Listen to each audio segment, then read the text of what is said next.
Why is it that some properties you see listed online say cash only? Why is it that some properties may not be able to get a mortgage? I'm going to be talking about 10 factors which will make a property unmortgageable and will mean you can only buy it using cash. Some of these aspects are actually not always noticeable and can be quite hidden, and you'll need to seek the expertise of professionals to ascertain whether you're able to get a mortgage and move ahead with the property. So number one is that the property is uninhabitable. This could mean that there are a number of things wrong with the property which make it not fit for human habitation or is unsafe. So for example, it has no kitchen, it has no running water, it's not got a watertight roof, it's not got a toilet or a bathroom. All of those could mean that the property is uninhabitable.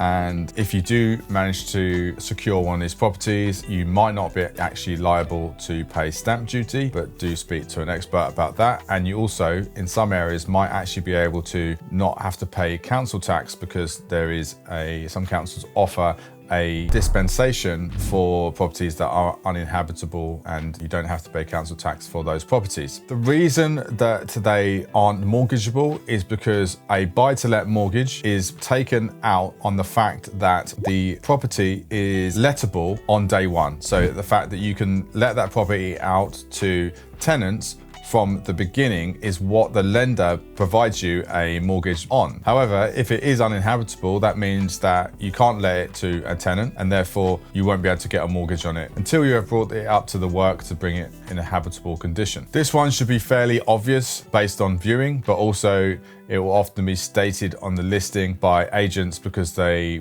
want to essentially not waste their time and waste other people's time by viewing a property that they know can only be bought by cash buyers. So number two is structural problems, and this may or may not be obvious. So what we're predominantly talking about here is subsidence, and subsidence can actually mean lots of different things. There are lots of different types of subsidence. The most obvious signs of subsidence are some kind of cracking either internally or externally, and that's sort of big cracks normally on the inside, and then there's something called stepped cracking on the outside of the property, which looks like a set of steps, and it will be within the brickwork, and that shows that essentially the wall might be pulling away from another wall. You may be able to spot these at viewing, and if you do, you need to get a structural surveyor in to provide their professional opinion about whether it or not they are structural problems, and if they are, how to fix them.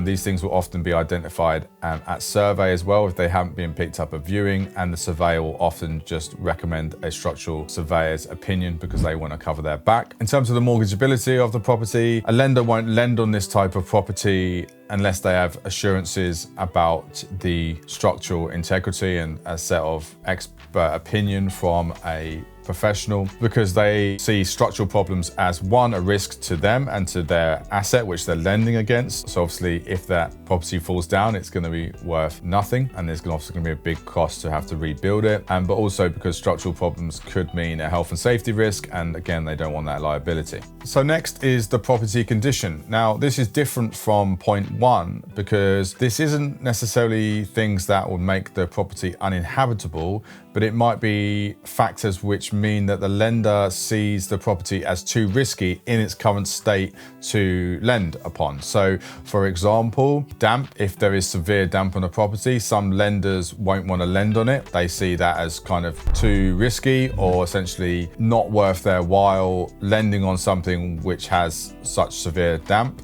I've definitely seen that before, lenders turning down properties with bad damp problems. In some cases, in terms of damp, a lender may actually ask for the damp to be fixed within a certain period of time once the purchase is complete. So they will make it a condition of the mortgage. And for example, you need to get the damp done within 3 months of the purchase, and they will often require a quote and a specialist damp report to ascertain the full extent of the works prior to purchase. And other factors around property condition which mean that some mortgage companies won't lend on it is the presence of asbestos. Again, it will depend on the amount of asbestos in a property, and if there is a potential of asbestos, some lenders will ask for an asbestos report to be carried out, and then they will take a view on whether they want to lend on that property. We just bought a property recently which has a very minor amount of asbestos in it, and they've basically made it a condition of the purchase and the mortgage to remove that asbestos within the cupboard within 2 months of the property. So they're willing to lend on it, but only if that work is carried out. But if there was a lot of asbestos in it, some lenders wouldn't lend. And again, with asbestos, it's not always obvious where it is, because some of it will be within a wall and potentially painted over or wallpapered over. So you'll likely have to get an expert in to give their opinion and to also do an asbestos test. That's the only real way of telling whether some boarding or whether a wall or a ceiling has asbestos in it, is to do that kind of test. So again, it might be something that you have to defer to the experts to get a final opinion on. So next point is legal restrictions. So this again might only be ascertained during the legal process, and certainly seen cases of having to pull out of a property purchase because there is a legal restriction. So in the past, for example, we've had a client going forward trying to convert a property into a HMO, and then there is a covenant, a local covenant on the estate set by the council that says that the property can only be used as a single family home. There is often on leasehold properties restrictions that say that they might only be able to use as a single family home as well. So that's lease and covenant restrictions, but there could also be issues with the title. So we just had one recently where the title wasn't registered with land registry, so the property didn't really exist from land registry's point of view. So that kind of made that unmortgageable. But that's something that can be fixed, but you have to fix it via registering the title, and that would be kind of difficult to do within the timescales of a mortgage purchase. So there are various legal issues which mean that a lender won't lend on the property, and that could be potentially fixed in some cases or not fixed, or will restrict a certain type of strategy. So for example, HMO or service accommodation, where it says it can only be a family unit or a family home. And these mean that you won't be able to go forward with that purchase on those bases. So point 5 is short leases. This should be something that is obvious on the outset. The agent should be very upfront about the amount of years left on the lease, and it should be a question that you always ask when you see a leasehold property as well: how long is left on the lease. And short leases normally under 80 years, you are going to get less lending options, and anything below 70 years, you're going to really struggle to get a mortgage on it. Lenders don't essentially want to take the risk of having a property which has the potential of being taken back by the freeholder once that lease term ends. It is very unlikely that is going to happen, but that is what a lease is. A leasehold allows someone the ability to own and control that property, but technically they don't actually own it, and the lease just allows them ownership and control of that property for the term of the lease. And once that lease runs out, the freeholder could take it back, and lenders obviously don't want to take that risk because they are trying to protect their loan and their asset, and that is why a short lease will mean that you won't be able to get a mortgage. So number 6 is non-standard construction. And non-standard construction can be defined as any property that is not built out of brick or stone with a slate or tiled roof. So examples of this are timber framed houses, prefabricated houses, the ones that were built after the war, steel framed properties, and also properties that are built with certain types of materials, certain types of concrete that aren't to current regulations, that mean that you're going to find it very difficult to get lending on them, because they are again deemed as more risky properties, because these aren't standard methods of construction. Again, lenders will see them as too high a risk to lend upon because of the risks of subsidence, the risks of structural problems, and in some properties, like for example timber frame and thatched roof properties and cottages, there's a higher risk of fire, and again they don't want to take the risk on their asset, and that is why non-standard construction properties are restricted. This is something that might be obvious from the outset. You'll be able to tell whether the property has a thatched roof, for example, but you will be less likely to know whether the property is made from a certain type of material in its walls. So it's something that the agent may know and may put on their listing, but it's something that is likely to come up either in the survey process or in the legal process if it hasn't come up before. So you may have to wait a while to find out those answers. That's why I always recommend recommend to our clients getting a survey, for example, because you need that professional opinion about the structural integrity of that property. So number 7 is unapproved works and extensions on a property. So this is everything from a loft conversion or an extension out the back, for example, that haven't been either signed off by building control or have been done kind of illegally without planning permission. These are quite common.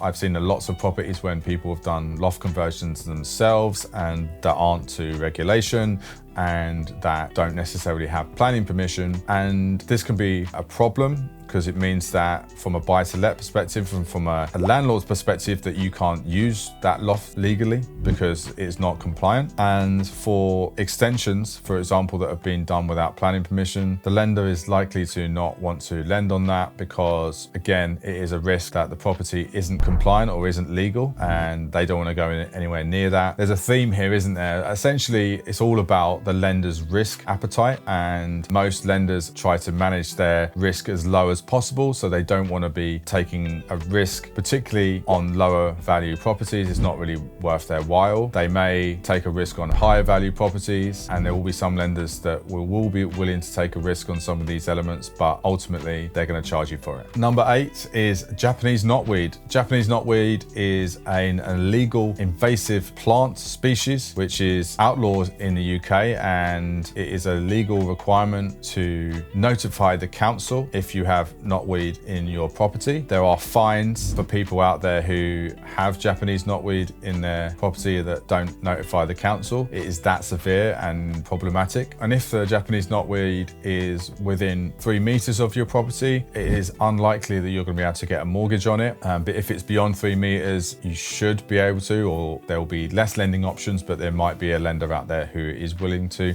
lend on it. Japanese knotweed is one of those plants that basically is so hard to kill. The costs of getting rid of it can be into the thousands, and it can take potentially a course of treatment and weed killing over potentially a 5-year period, which is why there's so much cost involved to it to get rid of it. And again, lenders don't want to be having that higher risk on their property or for something that is essentially illegal and something that's really costly and that will cause a risk to their property. So that's why they don't want to lend on it. Number 9 is proximity to higher risk elements. So this is anything that is next to a property which a lender will deem as high risk or something that will devalue the property. So for example, proximity to an old mine shaft, which could cause instability and subsidence. So proximity to higher fire risk. So for example, next to a takeaway or to a restaurant or to a petrol garage, and subsidence in other neighboring properties as well. That could be a sign of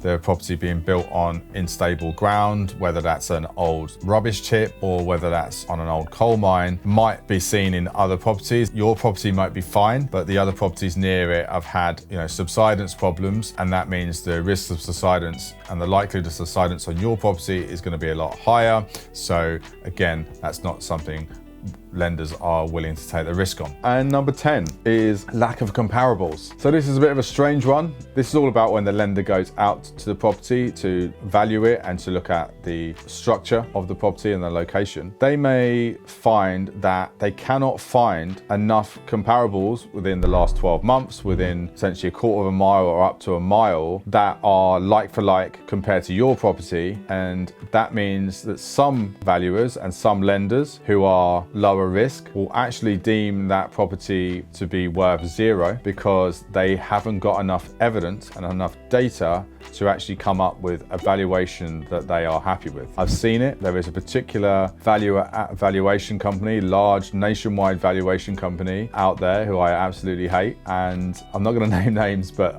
they are so annoying, for want of a better word, because they will do this quite a lot. They will value a property at 0, and it's like, well, how could it be 0? It's obviously worth something. It's just their job to, find and work out that valuation, but they are so risk averse that they will, rather than, I suppose, providing a guesstimate of what that property is worth based on maybe data that's slightly outside their normal tolerance, they will just put it as 0. And I've seen it. I've had one recently with a client, and it's super frustrating because there's not really much you can do apart from going to a different lender if there is other lending options available. Guys, If you're enjoying this video today, please do like and subscribe. It would really help us to grow this channel, and I'd really appreciate the support. Thank you. So that's 10 reasons why a property may be unmortgageable and only be deemed for cash purchases only. And it's all to do with the tolerance of the lender and the banks for risk, and they all generally have low risk tolerances. They try and manage their risk and mitigate their risk as low as possible. And in sort of a general terms, the more mainstream high street banks have a far less risk tolerance because they're providing the cheaper rates, and some of the more commercial lenders will have a higher risk tolerance but will have higher rates, and those with a really high risk tolerance and that are more flexible in terms of maybe allowing some of these conditions and some of the things that I've mentioned to go through, they will have higher interest rates, because that's generally what happens in property. There's always a way of fixing things and problem solving some of these elements, but there's always a cost involved, and it is often about working out whether it's worth moving forward based on those costs and based on the amount of risk involved as well. So in summary, what I would say is make sure you're leaning on the experts and professionals involved, because whether that's your solicitor, whether that's your surveyor, whether that's your builder or structural engineer, because they are the experts in these situations in providing you the right advice and often actually finding some of these problems before they become a real problem, before you potentially bought the property, and you're actually flagging up these issues before you've purchased and before you've actually gone ahead and you kind of dodged a bullet. If in some cases, if you've picked up structural problems, for example, early on, then you haven't got that cost to worry about and you've potentially dodged a real big bullet there. So do lean on those experts. That's what they're there for, and don't scrimp on not engaging them for the sake of a few £100s, because they could save you thousands. Thanks so much for watching to the end of this video today. If you enjoyed it, please like the video and comment. But the biggest thing you could do for me today is to subscribe to our channel. We're trying to grow it to bring more content to people like yourself, and all the subscriptions that we get helps us to have the encouragement and confidence that this channel is going down well, and we've got lots of big plans for it, and we want to start providing more content more regularly. So the more subscriptions we get, the more support and reassurance we have that all of this content is going down well and is of value. So please do subscribe today, and it'd be really appreciated. Thank you.